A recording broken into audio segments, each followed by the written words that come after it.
While we're on break for the holidays, we want to bring you a sampling of our CyberWire Pro offering that we've made available to all of our listeners. Subscribe to CyberWire Pro and get this exclusive content ad-free along with essays, transcripts, and other bonus content. Visit thecyberwire.com/pro and subscribe today. And now, a word from our sponsor, Insights, a Rapid7 company. Threat intelligence can benefit all organizations by proactively defending against threats before they become cyber attacks. Insights, now a member of the Rapid7 family, is offering a free, personalized company threat intelligence report to help you manage the risk in today's cybersecurity landscape. Within minutes and using only your company's domain, Insights' proprietary tools find potential external threats, including phishing attacks and dark web mentions targeting your organization. To download your free threat intelligence report, go to insights.com/cyberwire. Insights allows any security operations team, regardless of size or capability maturity, to expand identification, speed remediation, and automate threat mitigation across its extended attack surface. Again, that's insights.com/cyberwire to download your company's free threat report. And we thank Insights, a Rapid7 company, for sponsoring our show.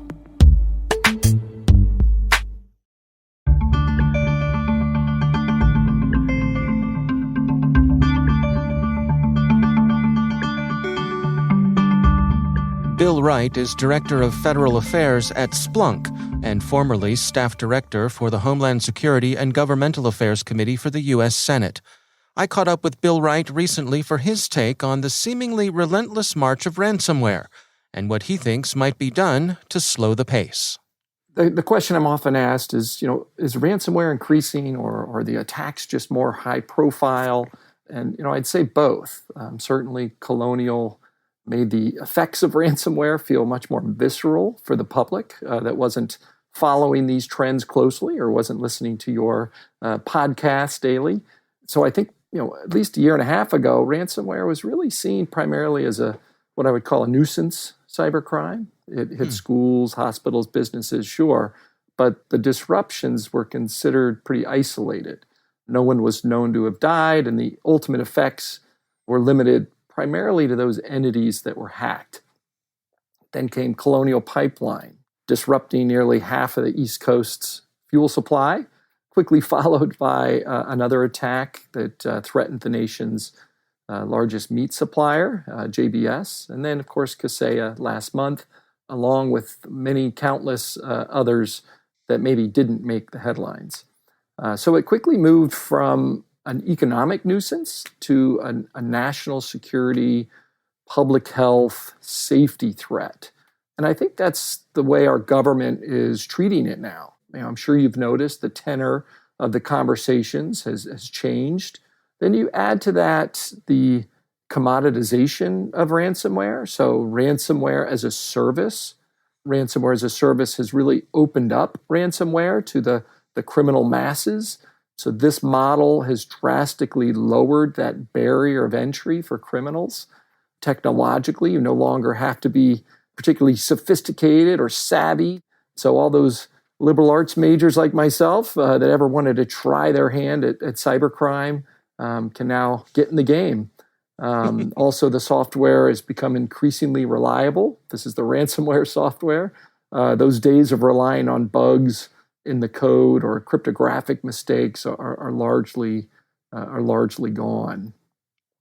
We've had the public statements from President Biden, where he has said that he's spoken with President Putin about this issue and are trying to apply diplomatic pressure and so on. Are we seeing any effects from that? Has there been any change since we've seen those public declarations that this is important? First off, threshold matter, I think that public declaration is very important. And also, this likely goes without saying, but there is no silver bullet for this. Smarter people than me have been grappling with this problem. I thought a lot of the ideas and some of the recommendations that came out of the ransomware task force were interesting. And one of those was to publicly acknowledge at a high senior level some of the problems around ransomware.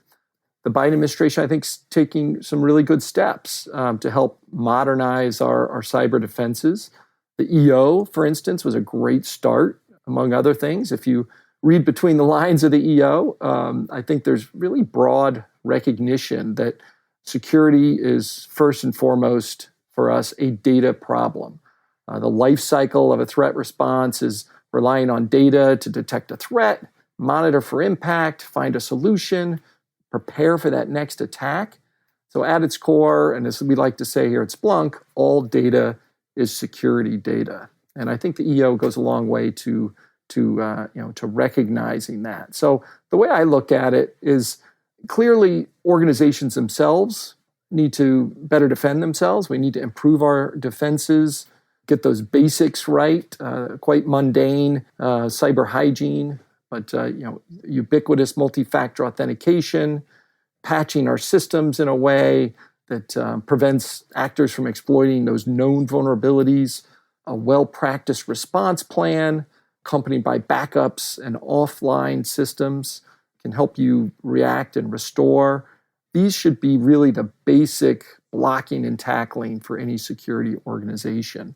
But I think that our response needs to be not just from organizations, it needs to be a comprehensive, holistic approach from our government. And certainly we have the organizations themselves and the agency themselves has a role to play in the improving the defenses portion, but we really also need to go after their business model. We mentioned ransomware as a service has really opened it up to the masses. DarkSide, I think, is a classic example of this ransomware as a service criminal gang, but that is primarily being run outside of U.S. authorities. Some would argue, including DarkSide themselves, that they were not even directly responsible for those colonial attacks.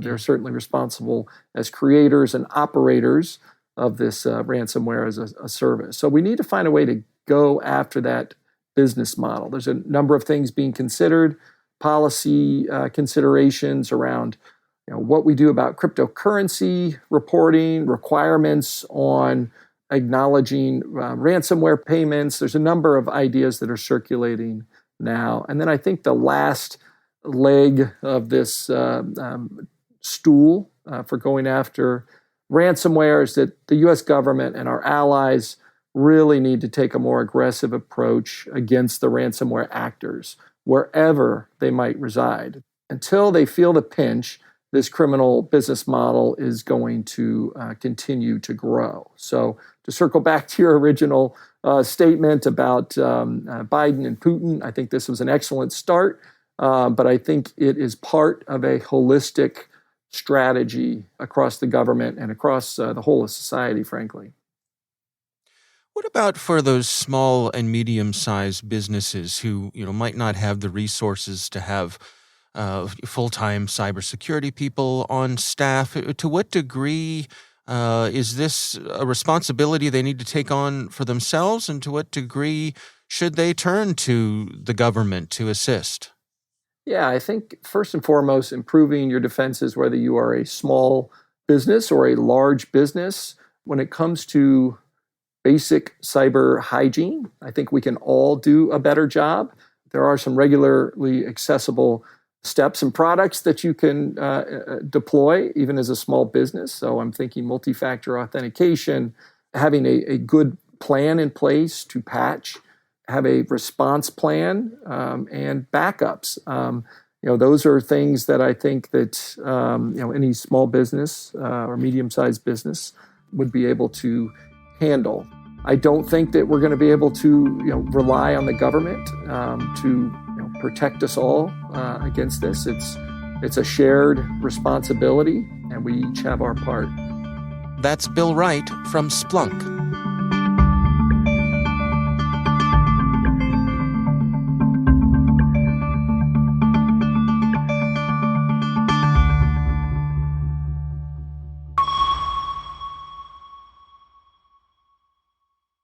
We hope you enjoyed this special presentation of CyberWire Pro.